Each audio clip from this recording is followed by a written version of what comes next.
Jacob's least favorite part about moving was constantly having to explain to his new classmates that New Mexico was, in fact, part of the United States and that he was, in fact, American. Still, the other children would regard him with a distant intrigue, always asking him what Mexico was like and why he didn't speak Spanish.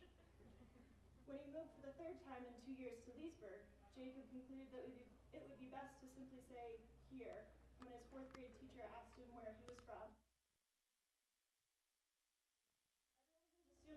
Everyone assumed he was from another part of the state, but guilt collected somewhere in Jacob's mind, spreading from the awareness that he had suddenly become a fraud, worse than just a stranger.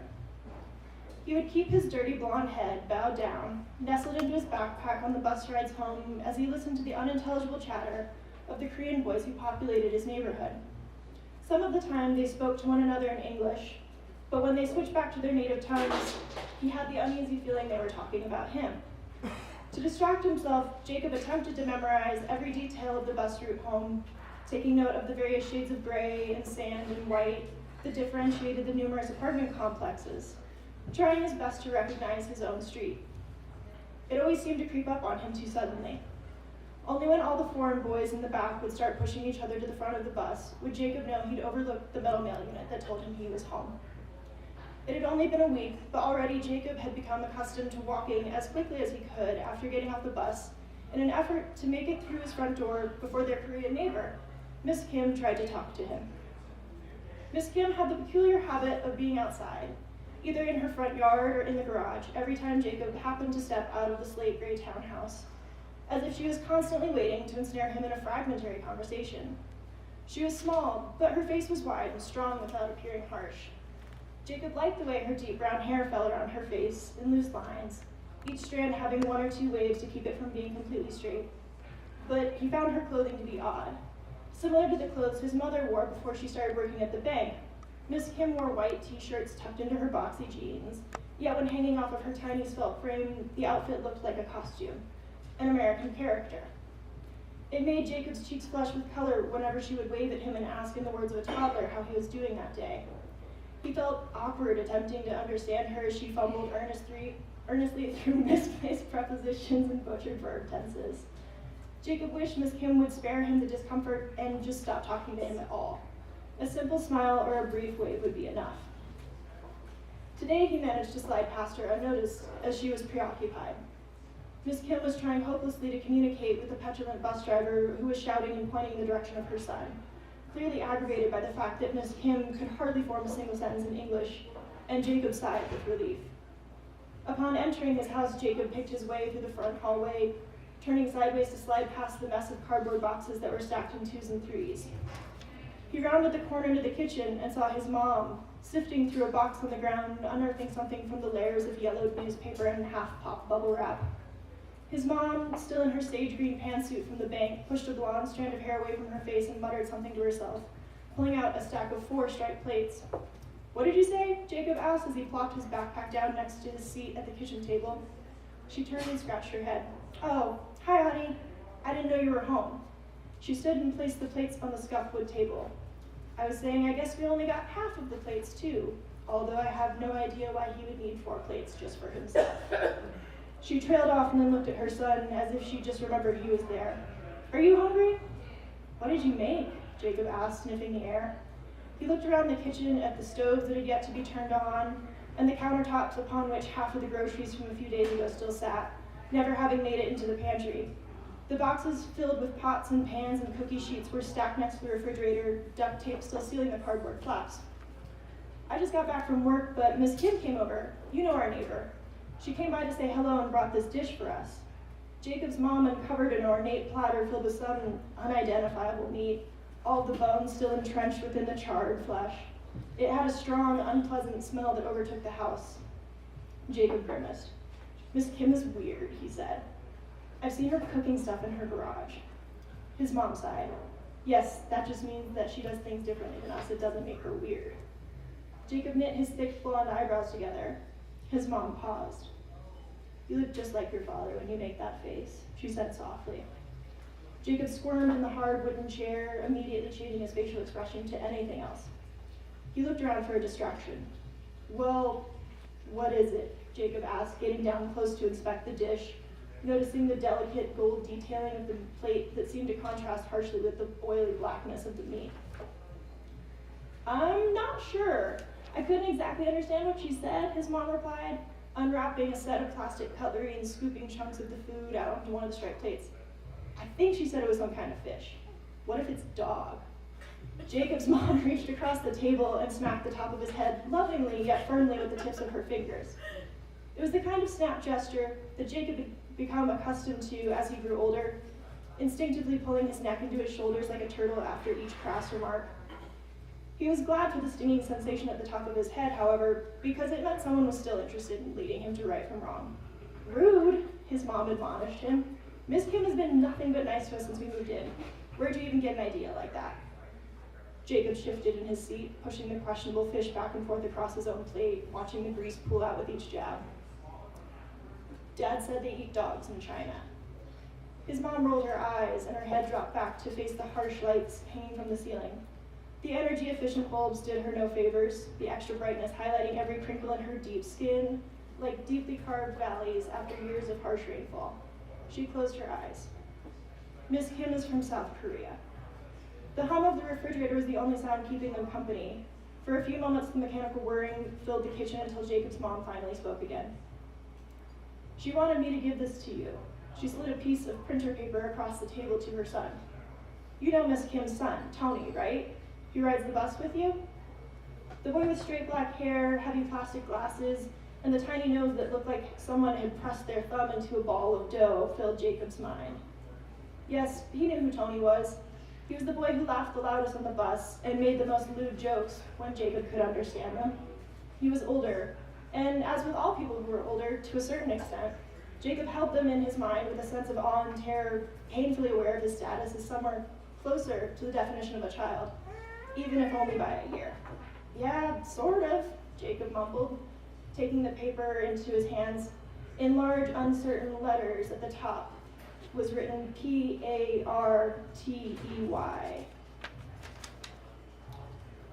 Jacob's mom scooped some of the fish onto her own plate and began using the knife to chop it up into neat little chunks.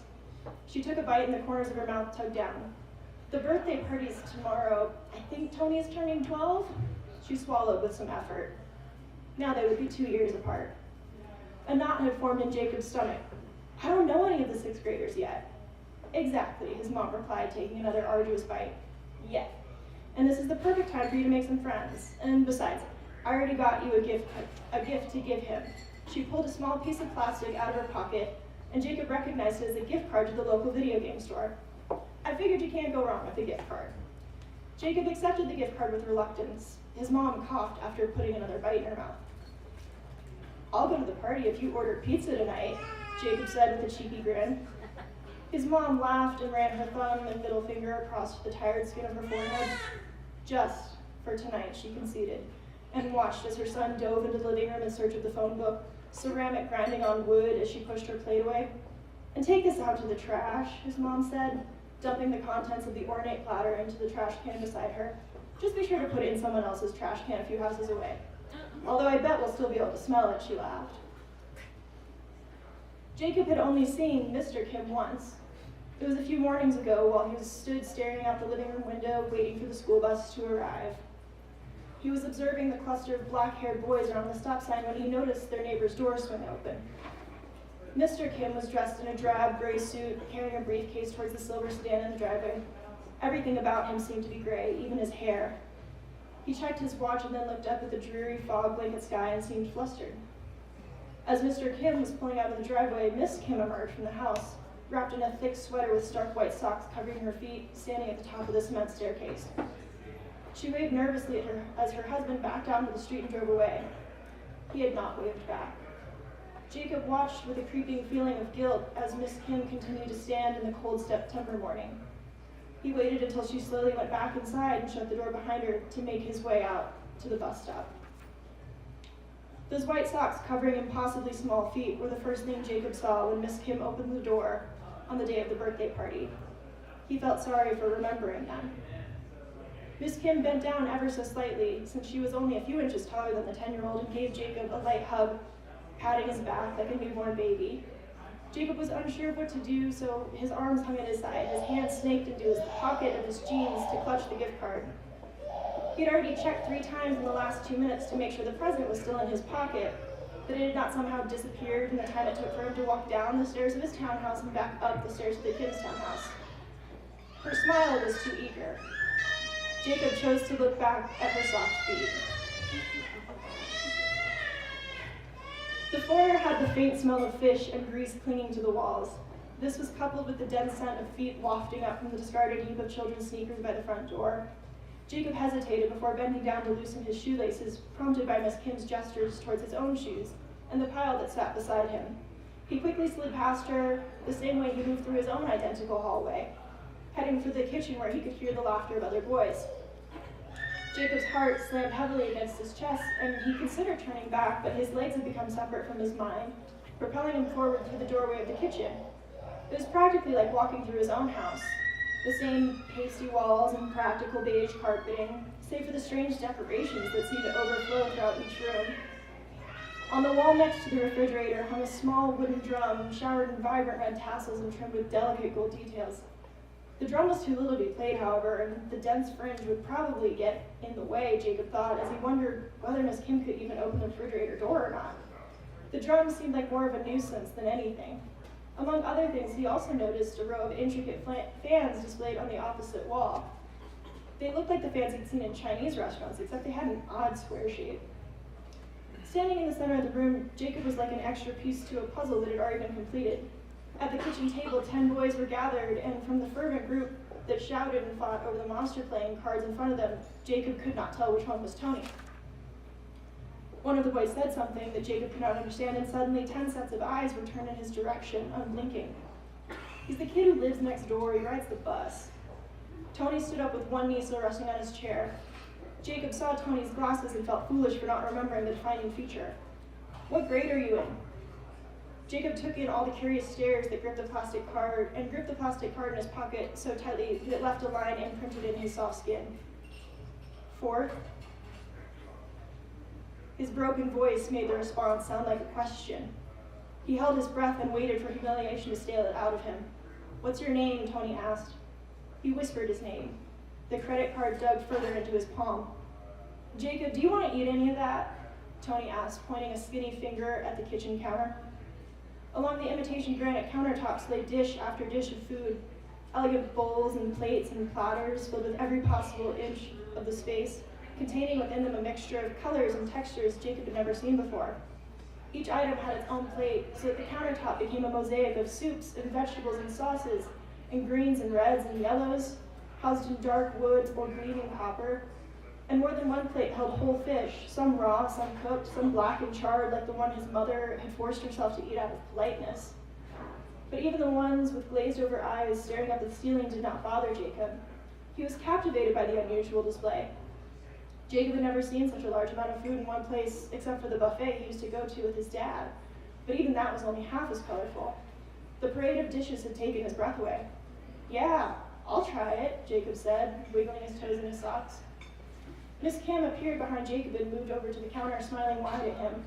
Tony pointed to the feast and began speaking rapidly to his mother in Korean, and Jacob looked from one to the other as they spoke back and forth as if he could understand their conversation by simply observing. He watched as Miss Kim's bright teeth gradually disappeared behind pursed lips, and she looked from her son to the food to Jacob. She left the room and returned holding a telephone book, handing it over to Tony before offering a feeble smile to Jacob and leaving the kitchen. "I told her you didn't want to eat any of that crap," Tony smirked. "We're ordering pizza," one of the pudgier boys said. His face was almost a perfect circle, and it seemed as though all the defining features like his nose and mouth and eyes had been sucked in, enveloped by his pink balloon cheeks. Jacob started to protest, but the boys were already shouting out different toppings they wanted, the clamorous and chaotic excitement drowning him out. He was unsure of what to do, looking back to the doorway of the kitchen. When the pizza did finally come, Jacob could only manage to stomach a single slice. The shame he felt as he watched the impatient delivery man sigh loudly when Miss Kim asked him to repeat the price 3 times, and mumbled something to himself about the neighborhood as he watched her count and recount the $20 bills, made Jacob's mouth feel pasty and dry. "Numbers are the same in every language, lady," the greasy-looking man said with raised eyebrows while he waited for her to count out the exact change. Miss Kim smiled vacantly. After the boys inhaled the pizza, leaving only a few bits of crust and crumbs, they stampeded out of the kitchen and into the backyard, Jacob jogging to keep up. He passed the countertop covered with homemade dishes and saw the thin film that had developed over the soups and the dried up scales of the fish. He thought of the fish wrapped up in the white trash bag that he'd covertly dumped in the black plastic bin a few houses down, and the knowing smile he'd shared with his mom. This waste would not be a secret. Jacob felt a hole growing in his stomach, but the soft sound of Miss Kim's footsteps down the stairs made him rush out the door into the backyard where the boys were already playing a new game. They clustered around Tony and the pudgy-faced boy who stood facing one another, clutching chunky, bright red and vibrant blue handheld gaming consoles. The boys were all shouting at the two players, demanding that they execute specific moves as if they were drill sergeants, jostling each other incessantly. "Shut up," Tony shouted to the boy next to him, who only yelled louder in his ear. "You have to press X. I know what to do," Tony said, lacing his eyebrows together in concentration. He pushed his glasses further up his short nose until they pressed against the skin of his forehead. Jacob wavered on his tiptoes, attempting to look down on the game from behind Tony, around the tops of the other boys' head, a surging sea of black hair. He could make out what looked to be the same monsters from the card game, except in clunky 8-bit format, clumsily flashing between two stances across the screen. He recognized it as a game he had at home for his own console, but one he'd never played because his other games had far superior graphics. He watched intently, however, taking in every detail of what moves to make and what moves to avoid as if he was studying for a test. Jacob began to crowd in with the shorter boys, reveling in the feeling of being pushed back and forth as part of their enthusiastic crashing wave. He felt himself growing more and more excited the longer the game went on and the rougher the shoving got, quietly echoing the roar of the other boys until he was shouting right along with them. When the round finally finished and Tony had lost one of his crucial monsters, Jacob parroted the distressed curses of everyone in the group. "Shit!" he exclaimed with excitement. As the next battle started, he bounced up and down on the brittle autumn grass, feeling it crumble beneath the fabric of his socks. "My dad got this game for me," Jacob said to no one in particular. "I can go home and get it, and then 3 people can play." The soft proposal only hung in the air for a moment. "You can't battle with 3 people," the boy closest to him shouted. "Yeah, that's stupid," another boy chimed in. "But," Jacob said, beginning to protest before Tony cast him one sidelong glance, only taking a second to look away from his game. "Why are you still here?" It was as though Jacob had been rushing down a staircase and missed the very last step. He felt himself plummeting. Glancing around at the crowd of other kids, Jacob realized that no one was looking at him. Everyone had already turned back to the game, and recommenced the barrage of commands shouted with indignant, childish importance. He wasn't sure of what to do, so he simply stood there, watching the movement of the complete group from a few feet away, keenly aware of the fact that his bare arms had grown cold and goosebumps had risen up on his skin. After a moment, Jacob turned swiftly and began to walk back to his own house, feeling tears gagging in his throat. He rushed quietly through the front door, hoping his mom would still be on the phone at the bank like she was when he left. Dried bits of grass fell off his socks as Jacob climbed the stairs to his room and shut the door. About an hour later, he heard the doorbell and the concerned yet muffled voice of Miss Kim, and then the sound of footsteps ascending the stairs to his room. Jacob's mom entered and asked him what had happened, placing his forgotten shoes by his bed. She told him that Miss Kim had come and said she was very sorry over and over again, but a shift had occurred. There was nothing his mom could say. Jacob did not want to return to the party. As the crisp fall air turned to the cutting cold of winter, Jacob stood at the bus stop by himself, separate from the Korean boys whose playful harassment of one another kept them warm. Miss Kim noticed this and no longer tried to speak to Jacob, but simply offered him a weak, embarrassed smile whenever they crossed paths, an occurrence which thankfully happened with diminishing frequency as the weather turned.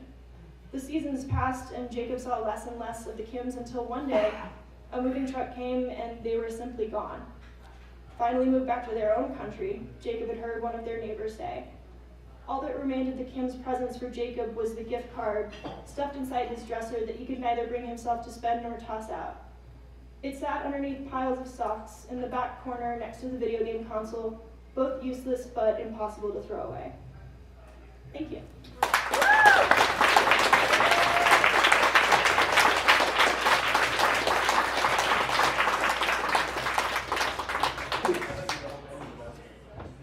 All right, so Addison and Sylvia Brownrigg have something in common. They are both hikers. And where Addison goes for the high Rockies, Sylvia is a coastal woman and hikes in the coastal mountains and along the Pacific Ocean. And I know this because I am her hiking buddy. And when I am in the Bay Area, and as some of you know, I am in the Bay Area a good bit during the year, Sylvia and I meet in the Redwoods up in Oakland with her amazing dog, Bruin, and we walk the trails. And we sometimes go away for weekends with a couple of girlfriends, and like up to Mendocino and Point Reyes and places like that, and rent houses and spend a weekend together cooking and reading and talking books and reading each other's rough drafts. I've known Sylvia Brownrigg for about 15 years, and I am so excited to share Narrow Chimney with her. Sylvia Brownrigg is the author of 7 books, and she also reviews books for the New York Times, the Believer, the Guardian, and lots of other places like that.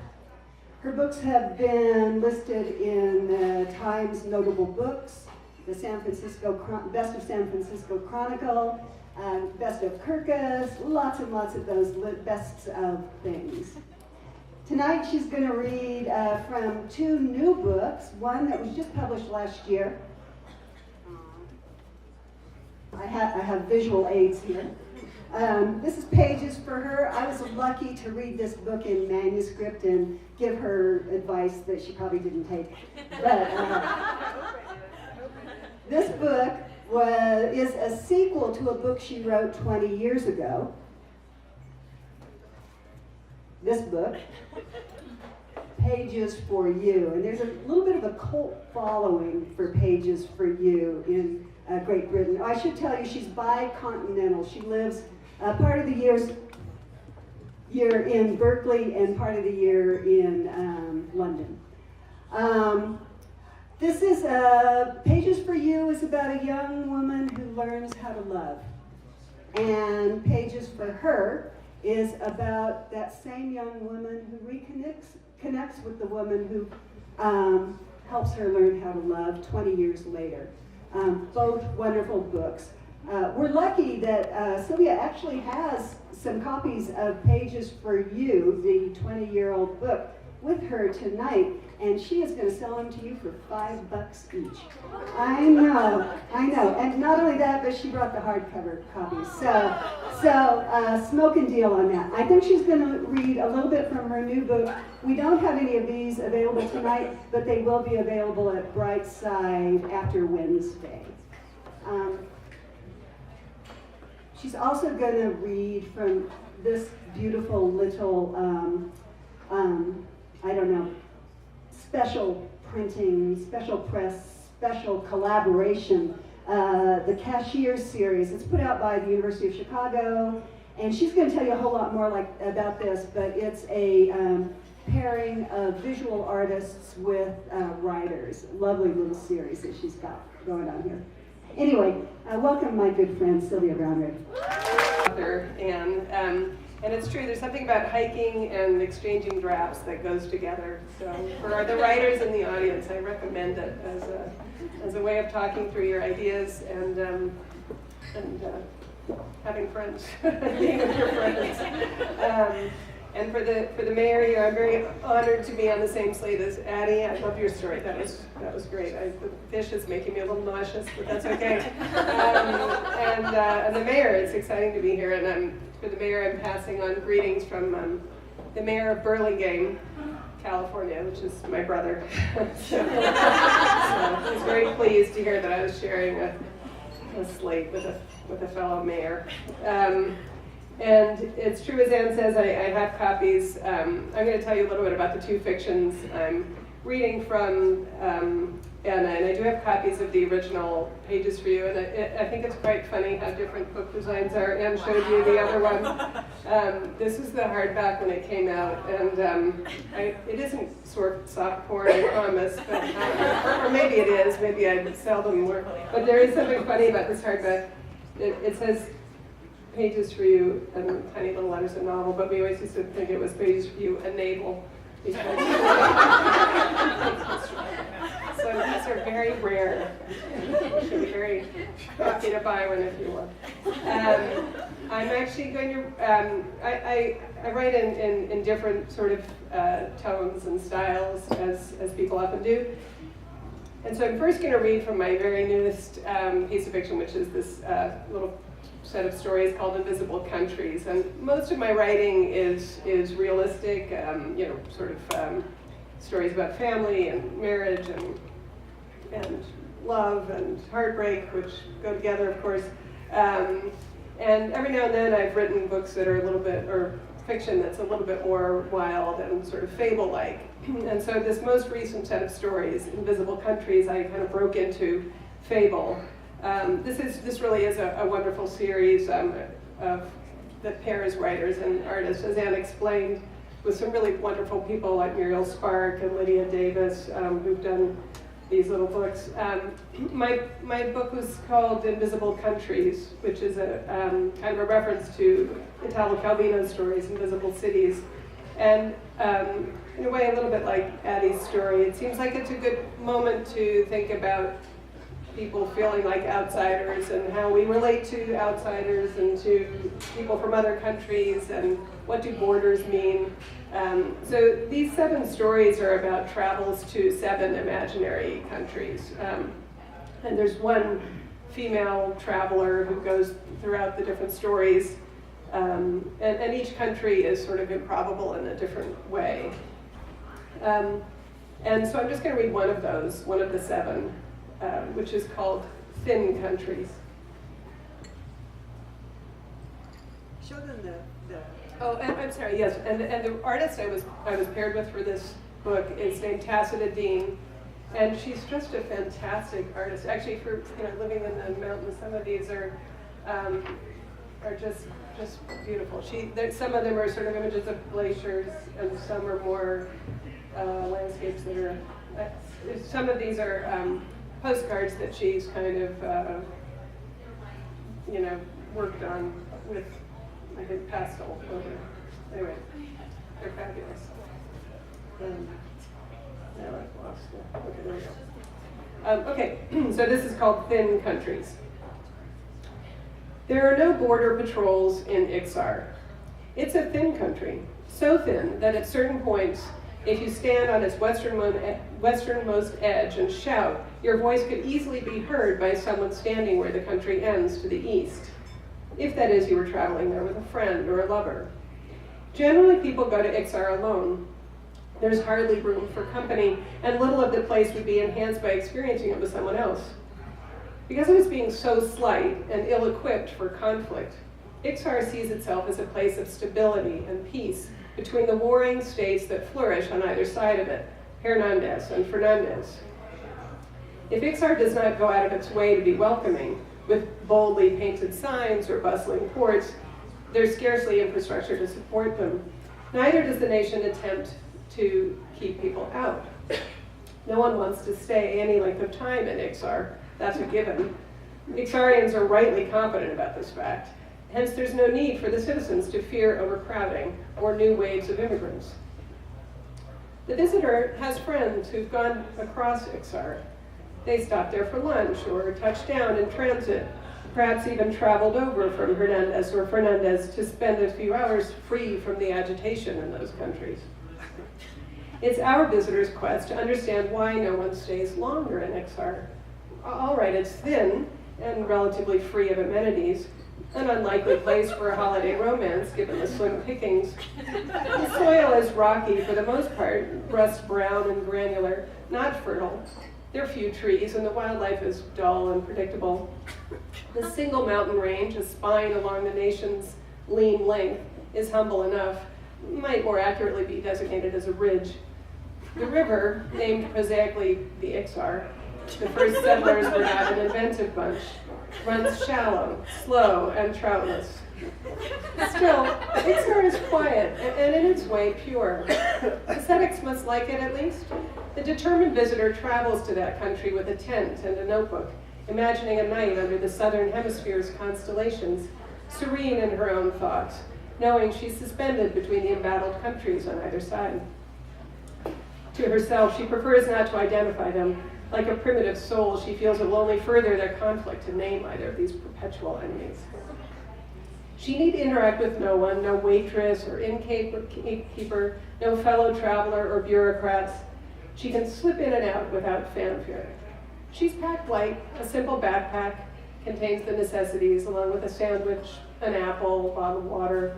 She can spend one night here dreaming freely in a starlit hush. Perhaps inspired, she will even pen a poem. Very soon after she sets foot in Ixar, however, the visitor becomes restless. The dearth of tourists of any kind of nightlife turns out to unnerve her, and solitude now seems like a cowardly, inadequate solution to the troubles she's brought with her. Words pound in her head, but she realizes with dismay that they're in the wrong language. Ixarian is a notoriously challenging variant of the bitter tongue spoken on either side of that nation, and though on the trip there the visitor has listened to Teach Yourself Ixarian and tried to go through the accompanying workbooks, she finds that none of the strange vocabulary has stuck, and she cannot seem to get the hang of the verb endings, or how they correspond to the person or people enacting that verb. A verse, if the visitor could write one, should surely be in Ixarian, yet she finds her mind unable to create beauty or even sense in that language. Instead, eerily, inadvertently, her mind fills with the anthems and battle hymns of the warring countries across the two invisible borders. The music rises to become a cacophony in her head.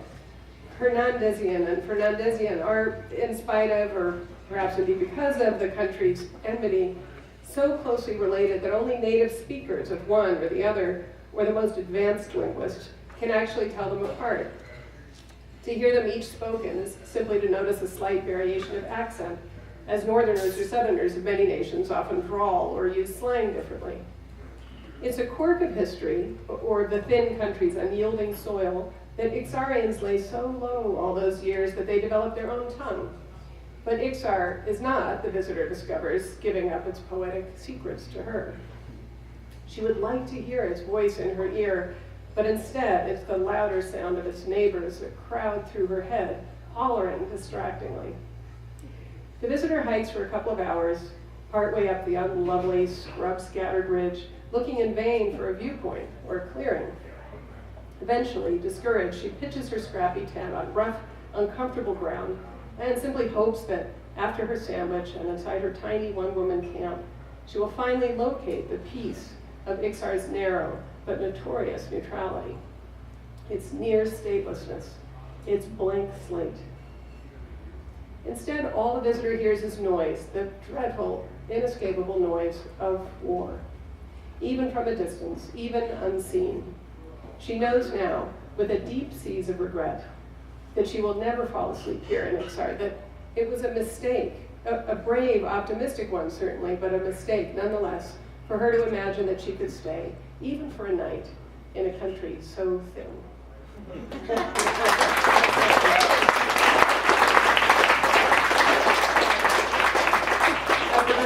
I forgot to mention that the place that publishes and sort of commissions these books is in Paris. It's at a university in Paris, and it's a Center for Translation, I think is what it's called.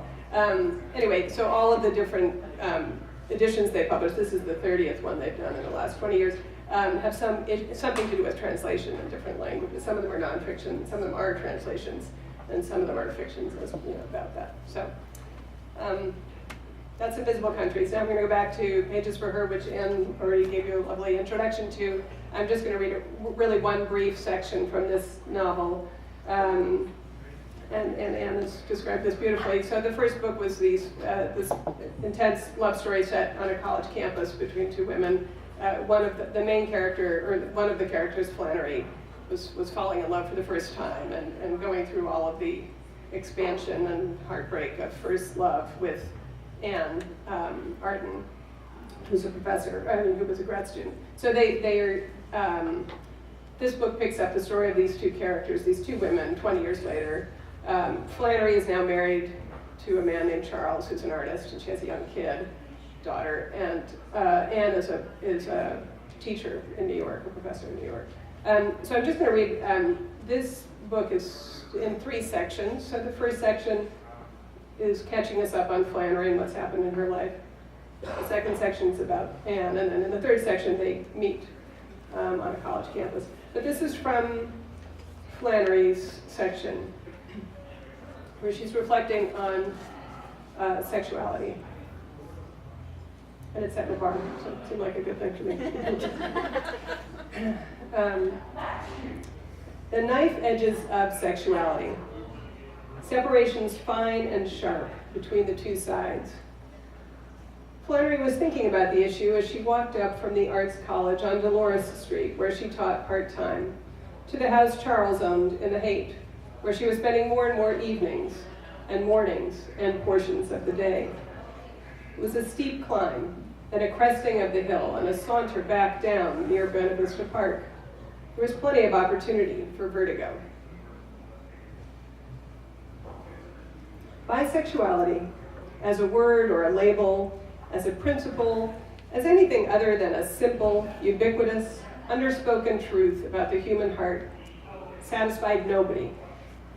To Flannery, it had always sounded like a science project, and not the prize-winning kind. It confused people. You were better off disavowing it, just as retaliatory parents sometimes disavow their gay children, or gay friends coolly shook their heads over one of their own who stepped out with the opposite sex. Has been. To describe yourself that way made you seem shifty and indecisive, like an independent voter. Pick a party, pick a side. Come on, your allegiance matters. Flannery's heart was pounding at this point in her walk as she neared the top of 17th Street, and the city was spreading out behind her. As she turned around, she could see the Castro melting into the Mission District, whose taquerias and mercados were losing ground to tech-influenced joints like single-drip coffee purveyors and the chic design shops. Past the Mission, looking east, there were still the shipyards, and beyond them the gray and mobile bay, flecked with vessels. Flannery was thinking of a conversation she and Charles had had the night before at a bar at the edge of the Castro district, near her apartment. Several gay men drank together, generally muscled and tattooed, while 2 women leaned toward one another heatedly over bottles of Dos Equis. Charles and Flannery noticed the women at the same time, and each took a sip from their own brews. "Do you miss that?" Charles asked unexpectedly, tilting his chin in the direction of the women's table. Flannery blinked. That? Having a drink with a girl or trading jokes with her? Making love to a girl? What precisely was Charles asking? Flannery took a pull of her beer, pondering possible answers, but was relieved of the need to try any of them. "I mean," Charles continued, "I get it, you know." She looked serious and sympathetic, so Flannery nodded apprehensively. Then a light flickered in Charles's eyes. "You may not realize this, but I was a lesbian once too." This Flannery had not expected. She laughed with relief. "You know," she parried, "that doesn't surprise me. You felt the vibe, right?" "I totally did." "I figured." Charles nodded. "Besides," Flannery shrugged, "all the best people were." "Apparently." Though Flannery pushed it further. That thinking seems, binary. Straight, gay, like you have to be one or the other. "Aha, kind of virgin whore, you mean?" "Well, I didn't really mean that, but sure." Flannery was enjoying this. "Right. Are you a prude or just cautious? In touch with your desire or a nymphomaniac?" "Easy," Charles ventured with a satyr's grin, "or hard? Dry or wet? Top or bottom?" "They want you to choose one," Flannery said, a little drunkenly, and with a hint of melancholy. she could not have said who they were. You have to choose. It wasn't conventional foreplay, but it got the two of them pretty worked up. They drained their beers, and then Charles drove them back to his house where they fully explored together the possibilities of the heterosexual option.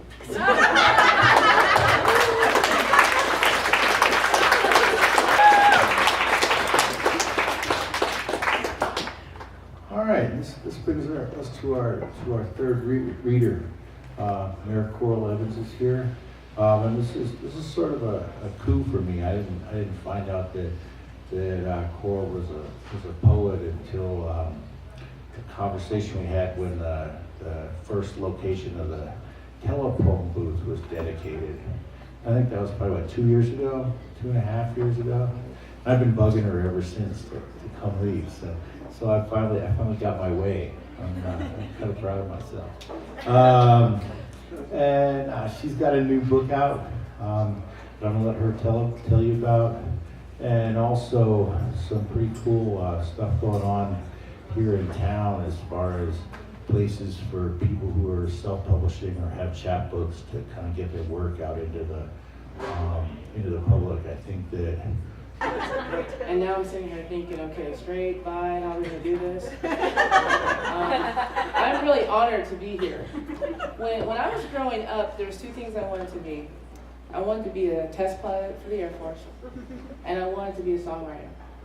Those two things were consistent. And I would say songwriter by way of a lyricist, since I don't write music, but I spent a lot of time writing different words and things like that. And maybe one of these days, that'll actually happen. But tonight, I really want to be present because truly this is an honor for me to be here, and I'm just so excited. I wanted to share some of the stuff we were doing at the Market of Dreams, because one of the things that we had realized, and so the Market of Dreams is a Sunnyside Neighborhood Association project. One of the things we realized is there was quite a few people who had either self-published or they had a chapbook with their knowledge, their information, their dreams, their desires. But they were having an issue trying to find out where to distribute, where to get that out. So we set up something called the Sunnyside Bookstore. And it's in the Market of Dreams. And it focuses solely on self-published authors as a way to get the information out. And so individuals can come over, they can put their books there. There's like a 10% commission, so when the book sells, 10% goes back to the Market of Dreams to keep things open. We have 2 authors here tonight, which is really cool. And so what I did was I printed out just copies of the flyer. So if there's people who can take that and hang it up, so that way people know there's a bookstore that's focusing on that. And then I printed out copies of the application. Again, there's no fee, but you just fill it out and you come to the Market of Dreams. And then again, it's books that are either self-published or chapbooks. So it's not something that you would find in a mainstream bookstore. And so we would really like help getting the word out because we believe that that location is necessary and those types of books and those stories and those poems and things are valuable and deserve to be distributed. So I'm going to kind of go this way.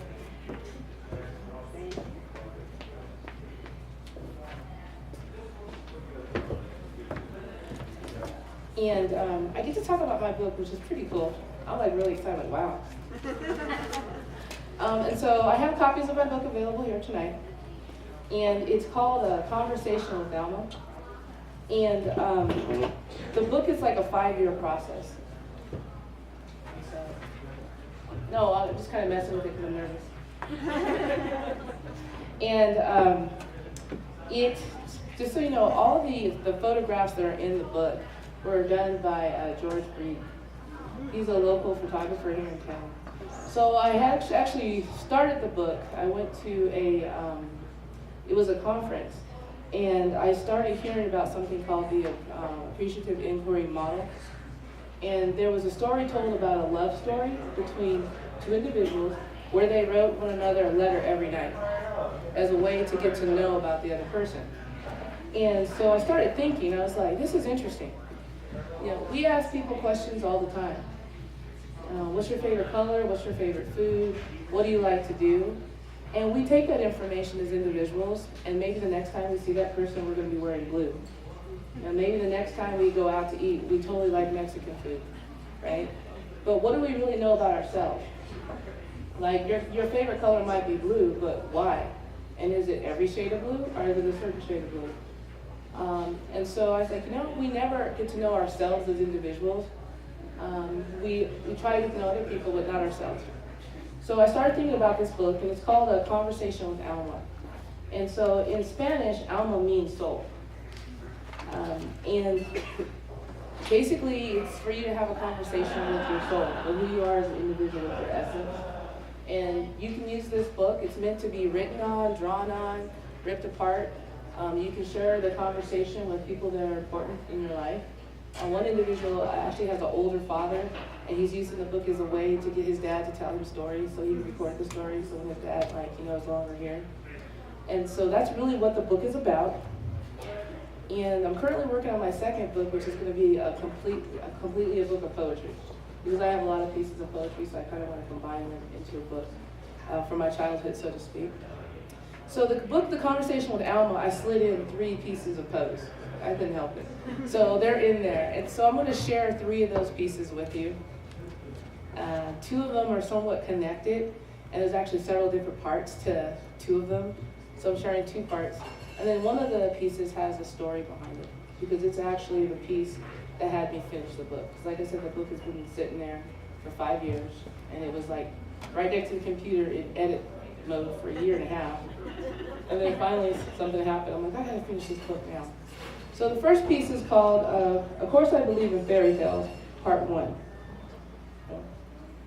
Of course I believe in fairy tales. I believe in love at first sight, so therefore it stands to reason that I believe in fire-breathing dragons and flying carpets and genies in bottles and unicorns black and white. I believe in magical potions and powders and beans and wizards who wear weird hats and pointy shoes. I am certain that there will be a pot of gold at the end of the rainbow should I actually take time to look for it. I believe that fireflies are proof that fairies exist. And I might be old now, but I still remember to get to Peter's house. It's the first star on the left. As a general rule, I avoid taking apples from strangers unless it's on Halloween. And if I can find a pair of gently used glass slippers on eBay in a size 10, 9.5 wide, I will definitely buy them. I already own the princess dress. I believe in love at first sight, so it stands to reason that I also believe in fairy tales. So that's the first piece.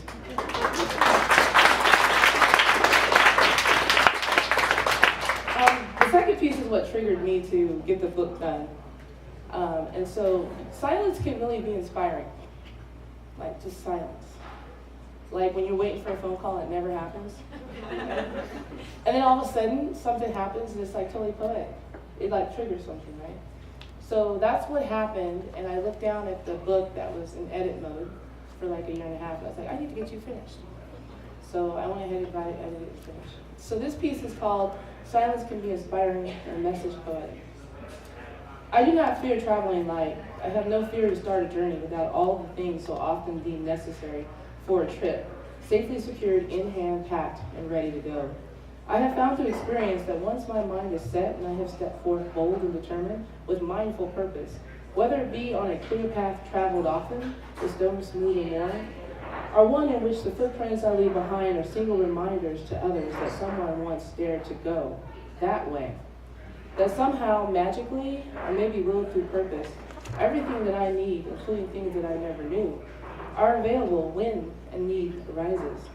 Sometimes sitting along the road like a rocking chair at the end of a long walk in mid-July, or directly in the middle of the path, like a welcome friend as I turn that hard corner or crest the top of the hill.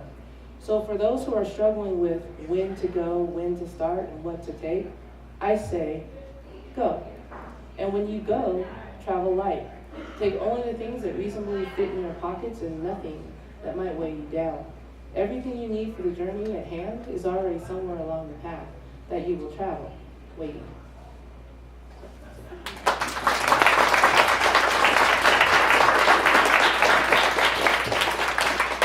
And so this last piece again connects with the first piece and it connects with a bunch of other pieces. And this is called, Of Course I Believe in Fairy Tales, Take 3. There's a story behind all that too, but of course I believe in fairy tales. I believe in love at first sight, so therefore it stands to reason that I believe in the lucky number 7 or 13, depending on whether you're talking about the lotto, cards, or dice. I own a pair of ruby red slippers with stiletto heels, and though I'm a bit out of practice, I can run down a castle flight of stairs in them if need be.